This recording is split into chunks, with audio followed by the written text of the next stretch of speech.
Good morning, this is Adam Jones from Boat Life. Hope you guys are well. I'm down here in Chichester Harbour at one of the slips. I'm about to put my boat in for a day's bass fishing. And before I do, I just wanted to talk you guys through exactly what I'm doing to launch and recover this boat. So my boat, which is behind me, looking a bit dirty from the run down here, is sat on top of this SBS 1500 EL custom black trailer. This trailer was actually at Boat Life last year. It's an amazing piece of kit. Obviously we pimped it up with a few bits and bobs like this extended drawbar and such, but for the purposes of this video, I'm just going to talk you through how we're going to launch and recover this boat.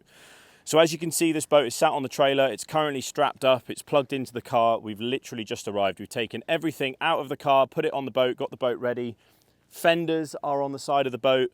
Lines are on, ready to go. That's the first thing that's really important. Second thing that's important is make sure the key is on the boat, because by the time you've got this down the slip, you've got the boat floating in the back of the water, you haven't got a key in the boat and you're trying to move it, it can become a massive faff. So make sure the key is on the boat, and lines and fenders. So all of our equipment is ready to go. Next thing we're going to do is take off these straps here.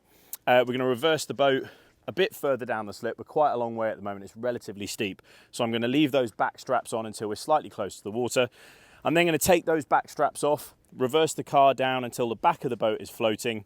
I'll pop the boat into gear just to take up some of the slack. We'll undo the winch and then slowly take the power off, and the boat should just roll straight off this roller trailer, nice and gently into the water. And then we're able to slip up over there, tie up, take the car to the car park, make sure you pay for your car and your trailer, make sure you stick a wheel lock on your trailer, and then you're great to go out and have some fun and hopefully catch a few fish like we are going to, fingers crossed, today. So let's get this in the water. One thing I would say that's really cool about this SBS trailer is this Alco box is somewhere to put all of your straps, keeps things nice and tidy. And the other thing that's really cool about this trailer is it has integrated LED lights, so no messy trailer board to go in the car. So you just pull those lights in and then just reverse them straight into the water, obviously unplugging the power, popping the power into the Alco box as you go. So that's the theory. Let's show you the practice and let's get out there and catch some fish. Come with us.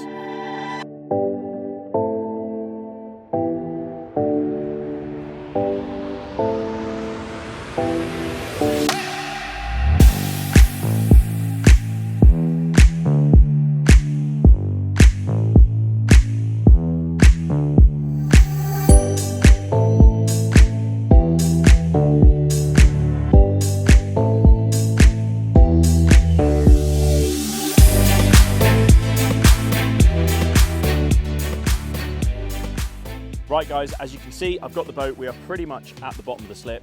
Next thing to do is take off these straps. The reason I leave these straps on until we get down to the water is that front ratchet is for getting the boat on and off the trailer. It is not a foolproof boat retention device. So as you're coming down the slip, you don't want to be putting all the pressure on that winch. As soon as I get close enough to the water that we're basically there, take off your back straps. Like I said, this is an SBS trailer, but this will work with any of the trailers that you're using.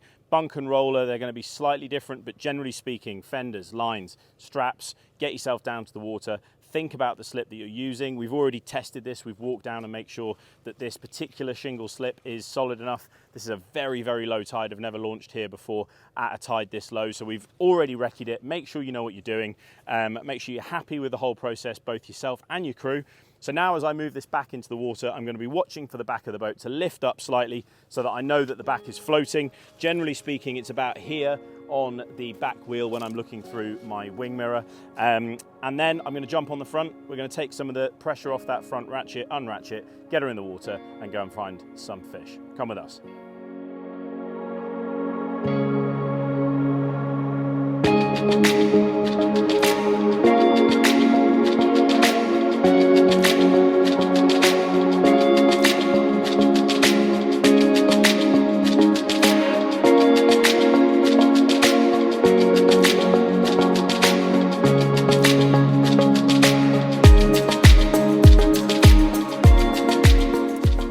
Right, so there we go, easy as that. Boat's in the water. The rain's coming in, but I'm hoping it's gonna go away. I'm just gonna tie up now, take the car up to the car park, make sure you lock your trailer, make sure you've paid for both your trailer and your car. That is one thing that can definitely catch you out. And then get out on the water and go and have some fun, hopefully like we're gonna do now.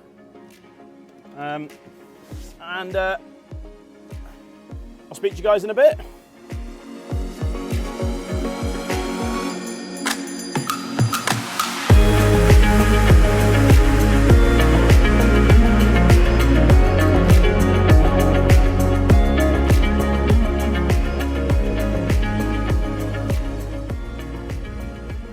So we've come inside the harbour.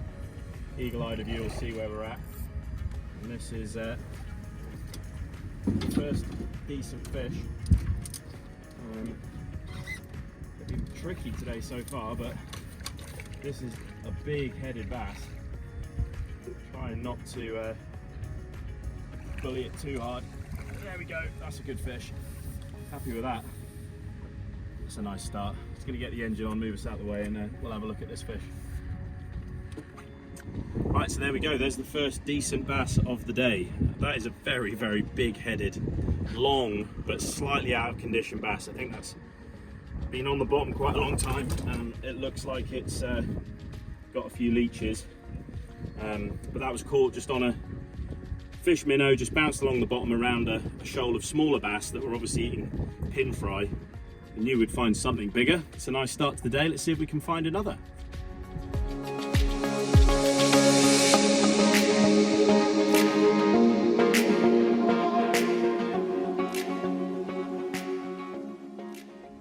Right, so there we go. There's another absolute chunk.